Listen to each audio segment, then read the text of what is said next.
Shqipëria është një vend ku natyra dhe legjendat takohen në mënyrën më të pazakontë. Në çdo mal, në çdo burim, në çdo shpellë, fshihen histori që brezat i kanë përcjell me frikë dhe admirim.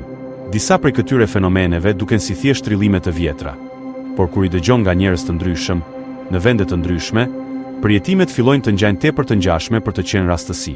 Në këtë video, do të zbulojmë 10 nga fenomenet më të pashpjegueshme shqiptare. Mistere që nuk janë sqaruar as sot nga shkenca apo historia. Përgatituni për diçka ndryshe. Loti i gjirit të Gramës. Në gjirin e Gramës, midis shkëmbinjve të thikë që bien drejt detit, gjenden qindra mbishkrime të lashta që datojnë nga koha ilire, romake dhe mesjetare. Ato janë kaq të sakta, të pastra dhe shpesh të skalitura në vende të paritshme, sa studiuesit ende pyesin si u krijuan. Por fenomeni i vërtet i pashpjegueshëm është se shumë vizitorë raportojnë se shkëmbinjt ndrisin lehtë në muskë, si të përthyera nga një dritë e brendshme. Ky shkëlqim nuk është kapur mirë nga kamerat, por njerëzit betohen se e kanë parë.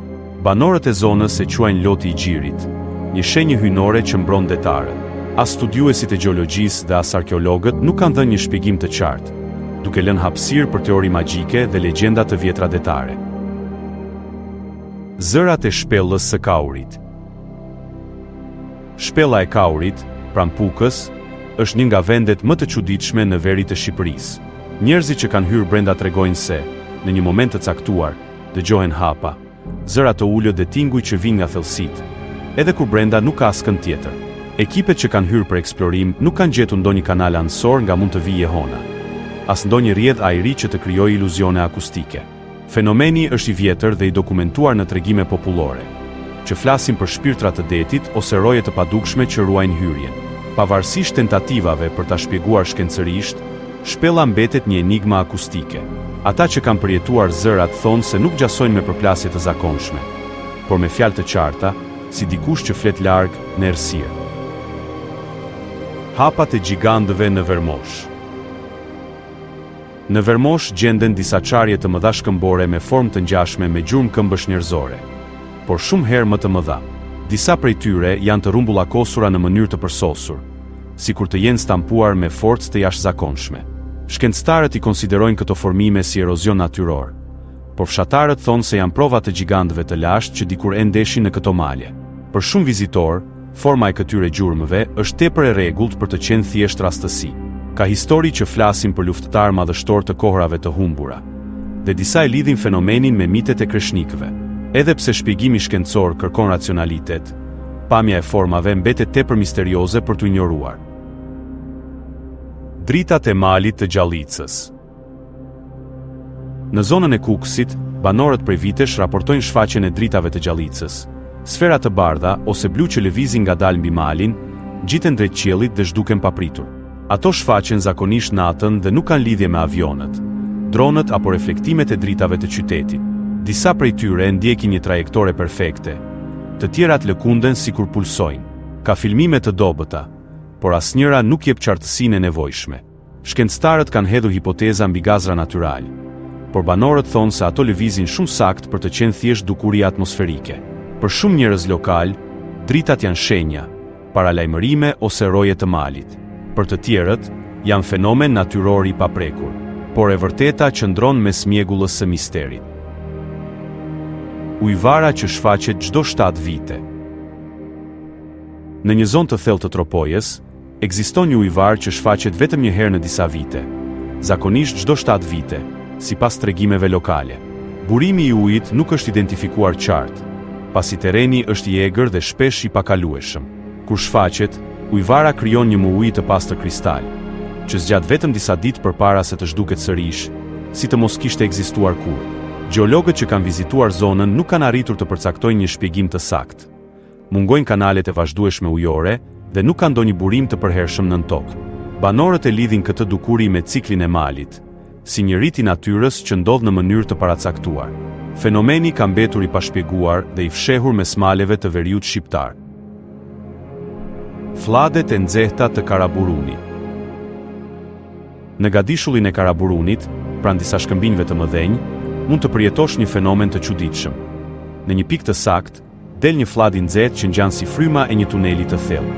Është një erë e pamundur për t'u shpjeguar, sepse gjithçka përreth është e freskët, deti, shkëmbind dhe ajri i hapur. Banorët e zonës thonë se ky flat del papritur, sikur dikush hap një derë të padukshme nën tokë.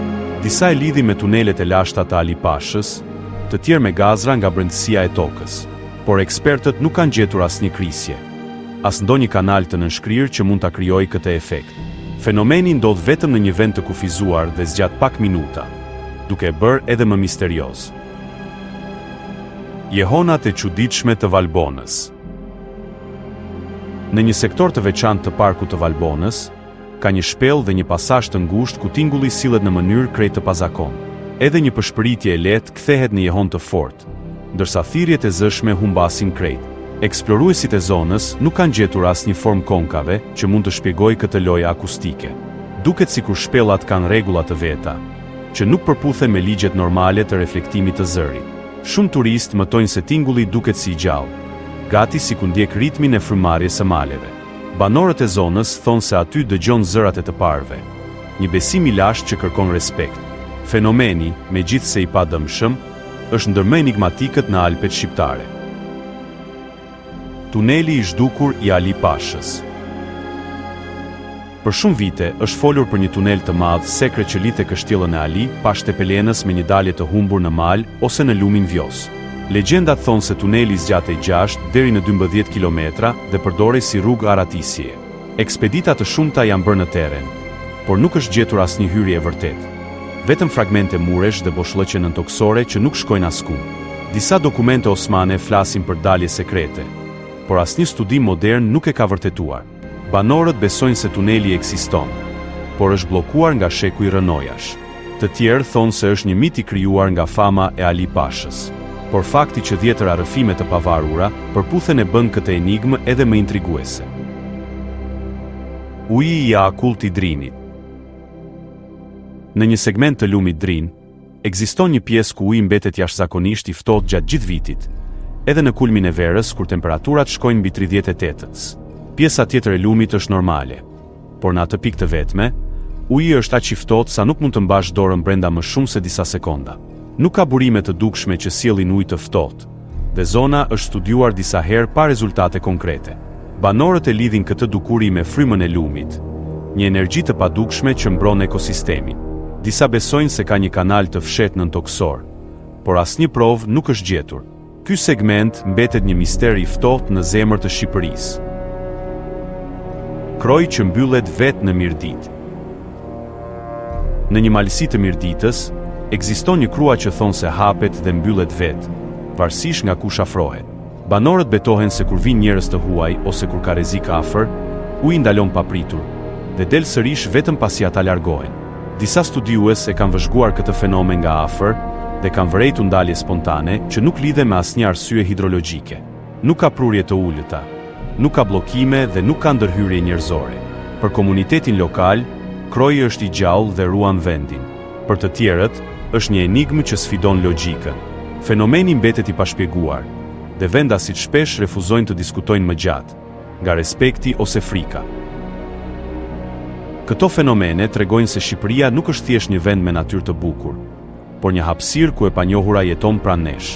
Disa prej tyre mund të kenë shpjegime që ende nuk i kemi zbuluar, të tjerat mbeten enigmatike, duke ruajtur atë magjinë që e bën këtë vend unik. Misteret nuk janë kërcënim, ato janë ftesë për të kërkuar më shumë, për të vëzhguar më thellë, për të mos e marrë botën të mirëqenë. Nëse të pëlqejnë këto tema, kemi shumë të tjera që presin të zbulohen. Mos harroni të abonoheni në Fakte Morbid për më shumë mistere shqiptare.